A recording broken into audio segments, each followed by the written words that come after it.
University మంచి భవిష్యత్తు కోసం తెలుగు విద్యార్థులు ఇష్టపడే యూనివర్సిటీ. కాల్ 9059052378 9059052379. వివాదంలో ఎప్పుడు వార్తల్లో ఉండేటటువంటి స్వామి ఎవరైనా ఉన్నారా అంటే నిత్యానంద స్వామి.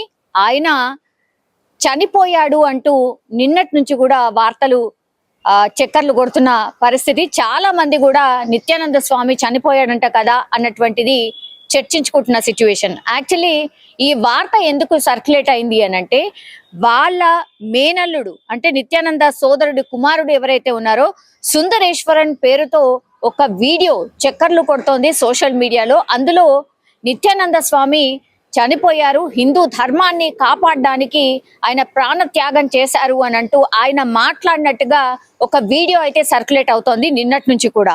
సో ఎప్పుడైతే ఈ వార్త సర్క్యులేట్ అయిందో చాలా మంది గతంలో కూడా ఇట్లనే నిత్యానంద స్వామి చనిపోయారు అన్నటువంటి వార్తలు చక్కర్లు కొట్టిన నేపథ్యంలో ఇది కూడా ఫేక్ వార్తనే అయ్యుంటుంది అని కొందరు, లేదు నిజమే అయ్యుంటుందని మరికొందరు కామెంట్ చేసిన సిచ్యువేషన్ అయితే కనిపిస్తోంది. కానీ వివాదంలో ఎప్పుడూ ముందుండే ఈ నిత్యానంద స్వామికి పూర్తిగా ఆస్తుల విలువ ఎంత అంటే 4000 కోట్ల విలువైనటువంటి ఆస్తులు ఉన్నాయి.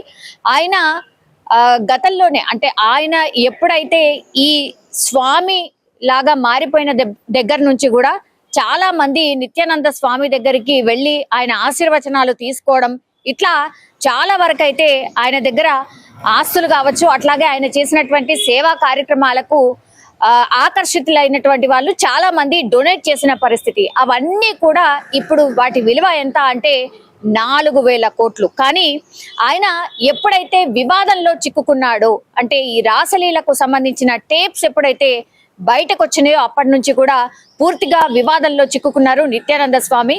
సో ఈ స్వామి అసలు నిజమైన స్వామే కాదంటూ కొందరు, అసలు నిత్యానంద స్వామిని కొలిచిన వాళ్ళు ఎవరైతే ఉంటారో, ఆయన నమ్మిన వాళ్ళు ఎవరైతే ఉన్నారో ఆయన మీద పెద్ద ఎత్తున కాంట్రవర్షియల్ కామెంట్స్ చేసిన సిచ్యువేషన్ కూడా ఉంది. సో ఇట్లా స్వామీజీలు అందరూ కూడా ఇట్లాంటి వివాదాలని చిక్కుకోవడం కూడా పెద్ద ఎత్తున చర్చ అయితే నడిచింది. అయితే నిత్యానంద స్వామి చనిపోయారన్నటువంటి వార్త నిన్న అంటే ఏప్రిల్ 1 ఏప్రిల్ ఫూల్ డే అంటారు కదా, సో అట్లనే అయ్యుంటుంది అని చాలా మంది అట్లా కూడా కామెంట్ చేసిండ్రు. సో తీరా ఇప్పుడు ఏం జరిగింది అని అంటే, ఆయన గత కొన్ని రోజుల క్రితమే మనందరికీ తెలుసు ఆయన నాకు ఒక సపరేట్ దేశం కావాలి అని అంటూ కూడా ఆయన ఐక్యరాజ్య సమితిలో అప్లై చేసుకోవడం, కైలాసం అనేటువంటిది ఆయన దేశం ఉండడం, ఆయన్నే దానికి రాజు, దానికి హెడ్, అన్నీగా ఆయన్ని. సో నాకు ఒక సపరేట్ దేశం కావాలంటూ కూడా ఆయన అప్లై చేసుకోవడం, స్థాపించుకోవడం కూడా జరిగింది. సో అట్లా కూడా వివాదాల్లో చిక్కుకున్నాడు. సో ఎప్పుడైతే ఆధ్యాత్మిక గురువుగా చెప్పుకుంటూ అనేక చట్ట వ్యతిరేక కార్యకలాపాలకు పాల్పడినటువంటి ఆరోపణలు ఎదుర్కొన్న తర్వాత మాత్రం ఆయన కైలాస దేశం అంటూ ఎప్పుడైతే వెళ్ళాడో అప్పటి నుంచి కూడా ఈయన మీద లుకౌట్ నోటీసులు కూడా ఉన్నాయి. కొన్నేళ్లుగా ఆయన పరారీలో ఉన్నటువంటి సిచ్యువేషన్, దేశం విడిచి వెళ్ళిపోయాడు. సో ఈక్వెడార్ ఐలాండ్ లో రిపబ్లిక్ ఆఫ్ కైలాసాను స్థాపించి ఒక సంచలనం అయితే క్రియేట్ చేసిండు. సో 2003లో ధ్యానపీఠం నెలకొల్పిండు ఆయన.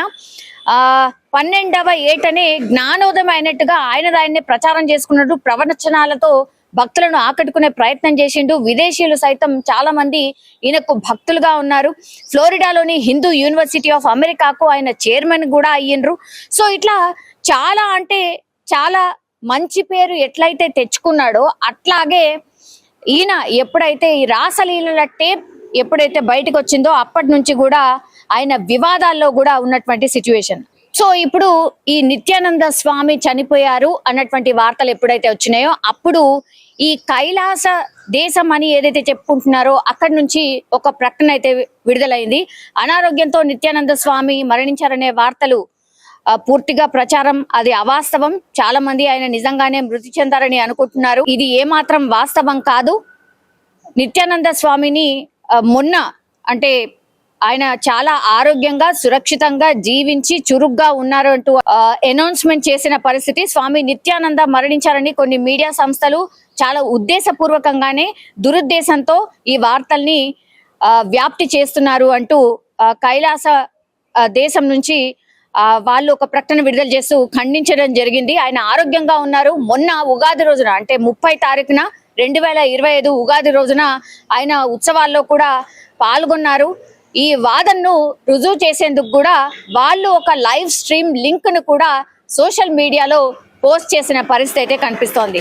సో కైలాస ప్రతినిధులు ఎవరైతే ఉన్నారో నిత్యానంద బతికే ఉన్నారు అని చెప్పడానికి పూర్తిగా ఒక ఎవిడెన్స్ ని ఏదో బయట పెట్టినట్టుగా అర్థమవుతోంది. ఈ వివాదం ఏప్రిల్ ఫూల్స్ డే సందర్భంగా ఉద్దేశపూర్వకంగానే చేసినట్టుగా ఆరోపిస్తూ నిత్యానంద 2019లో భారతం నుంచి పారిపోయిన తర్వాత యునైటెడ్ స్టేట్స్ ఆఫ్ కైలాస అనే ఒక స్వతంత్ర హిందూ రాష్ట్రాన్ని స్థాపించినట్టు ప్రకటించినారు. కాబట్టి అక్కడి నుంచే నిత్యానంద బతికే ఉన్నారు, ఉగాది రోజున కూడా మా కైలాస దేశంలో ఉత్సవాల్లో పాల్గొన్నారు, ఆయనకి ఏమీ కాలేదు, ఇవి చాలా దురుద్దేశపూర్వకంగా ఆయన ఇమేజ్ ని డ్యామేజ్ చేయడానికే ఇట్లాంటి వార్తలు ప్రచారం చేశారు అని అంటూ ఇక్కడ కైలాస దేశానికి సంబంధించిన ప్రతినిధులు ఒక ప్రకటన అయితే విడుదల చేసిన పరిస్థితి అయితే కనిపిస్తోంది. సో వీళ్ళు దీనికి సంబంధించి లైవ్ స్ట్రీమ్ ఉగాది రోజున పాల్గొన్నారు అని వాళ్ళు ఒక లైవ్ స్ట్రీమ్ ని లింక్ ని అయితే షేర్ చేసిండ్రు. బట్ అది ఎంతవరకు వాస్తవం అనేది కూడా దానికి సంబంధించి ఎక్కడ కూడా ఎవిడెన్సెస్ అయితే లేవు. కానీ నిత్యానంద స్వామి ఆ ఉత్సవాల్లో పాల్గొంటున్నట్టుగా ఆ వీడియోలో స్పష్టంగా అర్థమవుతోంది. సో పూర్తిగా ఇప్పుడు కైలాస ప్రతినిధులే చెప్పారు కాబట్టి నిత్యానంద బతికే ఉన్నారు, ఆయన మరణించలేదు, చాలా ఆరోగ్యంగా ఉన్నారు అనేటువంటిది స్పష్టం చేసిన పరిస్థితి అయితే కనిపిస్తోంది. సో ఏప్రిల్ ఫూల్స్ డే సందర్భంగా నిత్యానంద స్వామి చనిపోయారంటూ పూర్తిగా ఈ వార్తలు ఏవైతే ప్రచారం చేశారో అవన్నీ కూడా అవాస్తవం, ఆయన బతికే ఉన్నారు అంటూ ఇప్పుడు స్పష్టం చేసిన పరిస్థితి అయితే కనిపిస్తోంది.